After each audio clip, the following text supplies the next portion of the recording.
आप सभी का हमारे जीएसपी ऑनलाइन स्टडी चैनल पर स्वागत है। और हम आज बहुत दिन बाद आपके लिए एक बहुत अच्छी वीडियो लेके आए हैं, एक बहुत अच्छी जानकारी लेके आए हैं।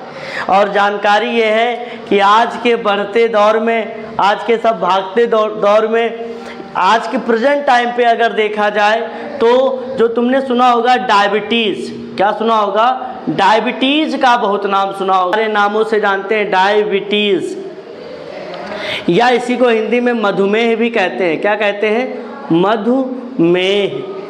क्या है? मधुमेह। मधुमेह नाम इसलिए पड़ा है, मधु माने मीठा, और मीठा से क्या है? हाँ, तो बेटा इसका नाम क्या है? मधुमेह। मधु माने मीठा, मेह माने मोह। जब आदमी को मीठा से बहुत मोह हो जाता है तो उसको क्या हो जाता है? मधुमेह हो जाता है। ये सब नाम आप लोग तुम्हारी जानकारी के लिए दे रहे हैं कि शुगर, डायबिटीज, मधुमेह सब एक है, बताते हैं। बेटा जब तुम खाना खाते हो, जब तुम क्या करते हो? भोजन करते हो, और भोजन करने के बाद जब उसका पाचन हो जाता है, क्या हो जाता है? पाचन हो जाता है।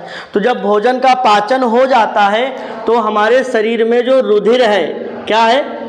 शरीर में क्या है? रुधिर। रुधिर में जो ग्लूकोज है, क्योंकि बात समझिए, जब तुम खाना खाते हो तो खाना खाने के बाद तुमको ग्लूकोज प्राप्त होता है। क्या प्राप्त होता है? ग्लूकोज। सर ग्लूकोज काहे प्राप्त होता है? क्योंकि ग्लूकोज ही तुम्हारा कोशिकीय ईंधन है। कोशिकीय ईंधन का मतलब जैसे पेट्रोल जो होता है, गाड़ी के अंदर पेट्रोल जलता है तो गाड़ी चलती है, वैसे शरीर के अंदर, कोशिकाओं के अंदर ग्लूकोज जलता है तो तुम्हारी ये जीवन रूपी गाड़ी चलती है। अभी ग्लूकोज तुम्हारे शरीर में आता कैसे है? जब कैसे आया? ध्यान से देख लो, दिखाई पड़ रहा होगा। आपने खाना खाया, भोजन करने के उपरांत आपको क्या मिला? ग्लूकोज। और ये ग्लूकोज है कहाँ? रुधिर में। ग्लूकोज कहाँ है बच्चा? रुधिर में। और बेटा जब ग्लूकोज क्या होता है कि जब इसकी मात्रा बढ़ने लगती है, क्या करने लगती है? ग्लूकोज की मात्रा, मान लो खाना खाए जा रहे हो, ग्लूकोज की मात्रा क्या होती जा रही है? मात्रा बढ़ती जा रही है, बढ़ती जा रही है। तो बढ़ती जा रही है, कोई दिक्कत नहीं, आप अभी जवान हैं और आपकी बॉडी के अंदर बैठा है कौन? अग्नाशय, जिसको क्या कहते हैं हम? पैंक्रियास। क्या कहते हैं बेटा? पैंक्रियाज। पैंक्रियाज क्या करता है? एक हार्मोन्स निकालता है जिसका नाम है इंसुलिन। कौन सा हार्मोन्स? इंसुलिन। घटा देगा, क्या करेगा? घटा देगा, जिससे क्या होगा? तुम्हारे ब्लड में ग्लूकोज की मात्रा बढ़ती नहीं है।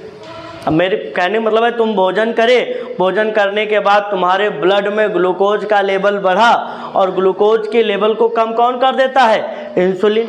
और इंसुलिन कहाँ से निकलता है? पैंक्रियास से। पर जब ये सब यंगेस्ट आदमी, जो नया आदमी है, जवान आदमी है, उसमें एकदम प्रॉपर चल रहा है। मान लो एजिंग हो गई, आप उम्रदार हो गए हैं। क्या हो गए हैं? उम्रदार हो गए, आपकी एजिंग हो गई है, आप बहुत ज़्यादा जो है एज के हो गए हैं। तो जब आपकी एजिंग हो गई तो बेटा ये जो ग्लूकोज है, जो इंसुलिन है, या जो हमारा इंसुलिन हार्मोन्स है, इंसुलिन हार्मोन्स, अब ये जो इंसुलिन एक प्रकार का हार्मोन्स या जो पदार्थ है, ये निकलना बंद हो जाता है। क्या हो जाता है? निकलना क्या हो गया? बंद हो गया। अब निकलना बंद हो गया, या इसकी कमी हो गई, इसकी क्या हो गई? कमी हो गई। तो जब इंसुलिन की कमी हो जाती है या इसका निकलना बंद हो जाता है तो हमारा रुधिर में क्या होता है? ग्लूकोज का लेवल बढ़ने लगता है, और ग्लूकोज अभी निकलना कम हो गया तो ग्लूकोज का लेवल, इसकी मात्रा और बढ़ती चली जाएगी, और इसकी मात्रा इतनी बढ़ने लगेगी कि फिर किडनी भी इसकी मात्रा को कम नहीं कर पाता है, क्योंकि किडनी का मेन काम होता है ब्लड में कोई चीज़ ज़्यादा हो जाए उसको फिल्टर कर दो। तो जब मात्रा किसकी ज़्यादा हो गई? ग्लूकोज की। किडनी क्या करेगी? ग्लूकोज को फिल्टर कर देगी, और जैसे किडनी ने ग्लूकोज को फिल्टर किया, शरीर से बाहर निकालेगी।